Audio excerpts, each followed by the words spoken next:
So you make up what the future is. If your present is painful, you can escape to the past and get out of the pressure to change. How many follow this? Say I. Or you can escape to a future because no one knows what it is for sure and you can make it up. But if your brain links, it's been painful in the what? Past, and it's even worse it'll change like that. Who here has ever stayed in a relationship that you knew was not right for you? It wasn't right for you, it wasn't right for them. Who has ever stayed in a relationship way too long? Who's done this before? Raise your hand, say I. It wasn't good for you, it wasn't good for them, yet you stayed. Why? Why? Because even though it's painful in the present, what'd you do? You said, it'll get better over there in the future. Who finally changed? Who here finally changed that? Say I. How'd you do it? Your brain went, it's painful now, it was painful in the past, it's gonna be worse in the future, that's it. That's what I call a Dickens pattern. When you lock in pain in all those places, there's no place to escape, so you change. It's like if you put a wall here, a wall here, and a wall here, and we close them in on you, amazingly, you'll move forward. That's what we're talking about. Giving yourself leverage on yourself that way, not having someone else do it to you, you do it to yourself. That's when you got the power again. How many get it? Say I. Every single day, you got to feed and strengthen your mind. Until you do that, you're always going to be in fear. Because fear is automatic. The human brain is designed for survival. It's not designed for success. Your brain is not designed to make you happy. That's your job. Right. And the only way you're going to do it is if you feed your mind, because otherwise, weeds grow automatically. My coach, my mentor, Jim Rohn, used to tell me, he said, Tony, every day you got to stand guard at the door of your mind. You got to watch what's going in, because if you're not careful, stuff will go in. And he said, not all times it's somebody who cares about you. He said, if your family, if your worst enemy puts sugar in your coffee, he said, what happens? I said, you got sweet coffee. He goes, what if your best friend by accident or your family don't mean to? They drop one drop of strychnine in your coffee, you're dead. He said, so life, sugar, and strychnine, and watch your coffee. Right. So every day I decided, I'm old enough, honestly, there was no internet those days. I'm pretty ancient. I used to go to the library because it's the only place you go. And I'd read biographies. I'd read people's lives. And it would make me go, wait a second. As bad as I think it is, the greatest people in the world had it worse. Sure. So there's something here. So you feed your mind. Jim Rohn used to say to me, skip a meal, but don't skip reading. He said, read 30 minutes a day. I don't give a damn what it is. Wow. And today, I don't mean internet crap. I mean, read something, a biography. Read something that's a strategy. Read something that's going to change your life. Then the second thing I tell people is feeding your mind's great, but you've got to also strengthen your body. And you do that as an athlete naturally. I learned to do that because fear is physical, right? You know where you feel it. And if you go work out, if you go lift, if you go run, even if you're out of shape, you just go for an intense walk, that experience alone changes your life. Every day of my life. Go for the book. Start the library. Start the process. Fall on the floor. Do some push-ups. Action. Got to take action. Otherwise, the wisdom is wasted. Otherwise, the emotion soon passes. Unless you put it into a disciplined activity. Capture. Disciplines is called how to capture the emotion and how to capture the wisdom and translate it into entity. Disciplines. Now, here's what's important about disciplines. All disciplines affect each other. In fact, here's a good philosophical phrase. Everything affects everything else. Nothing stands. Don't be naive in saying, well, this doesn't matter. I'm telling you, everything matters. There are some things that matter more than others, but there isn't anything that doesn't matter. We all pity the man who says, well, this is the only place I let down. Not true. Key to take home. Every letdown affects the rest of your performance. Every letdown affects the rest.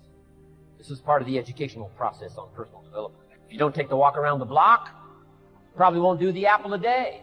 If you don't do the apple a day, you probably won't start building your library.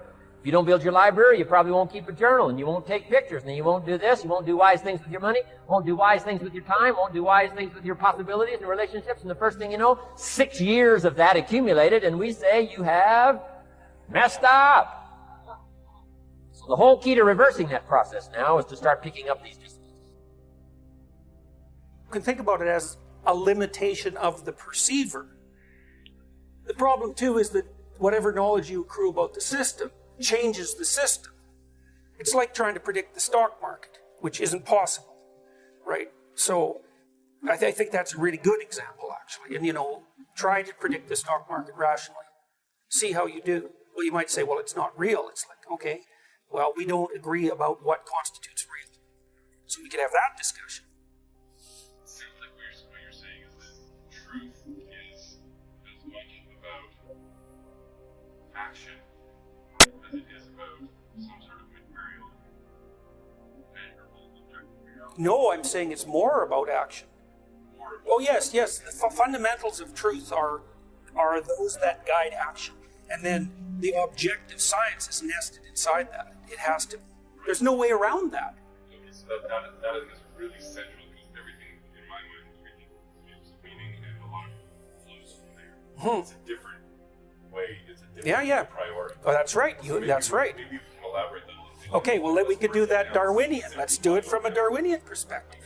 Okay, so first of all, there's the single cell animals, we'll say. Well, we don't have to talk about them. What we're going to start to talk about is animals that have a sufficiently complex nervous system to have to respond to the social environment, which would be made out of conspecifics often. So lobsters are a perfectly good place to start. It's like there's a lobster and then there's another lobster, and maybe they're alone. Well, then they only have to solve the problem of being one lobster. But then as soon as you put them together, they have to solve the problem of being two lobsters in the same space. And then maybe there's 100 lobsters in the same space. So then the question becomes, how do you organize lobster behavior when most of the environment consists of other lobsters behaving? And the answer to that is you make a dominance hierarchy. And then the dominance hierarchy, the way you adapt to the dominance hierarchy is by noting the patterns of behavior that compose it, and by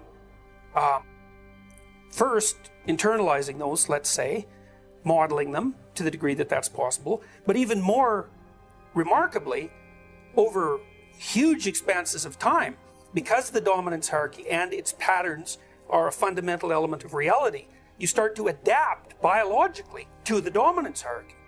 So now what we've got is we've got an emergent set of social behaviors.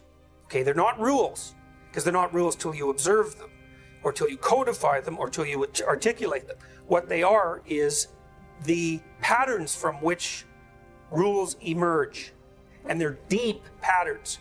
So then you might say, okay, what are the rules for staying alive in a dominance hierarchy, not being torn apart by your conspecifics? And that's learning quickly who can tear you into pieces and who can't, and learning how to get away from the thing that can tear you into pieces quickly, and learning how to push the thing that can't aside. And you better learn that fast. And you want to learn it with the minimum possible amount of damage, because that's another problem that social creatures have, or at least creatures that are in a dominance hierarchy. It gets even more complicated when the members of the dominance hierarchy start to cooperate. But lobsters, as far as I know, don't cooperate. So it's still, like, their behavior is very, very determined by the nature of the dominance hierarchy.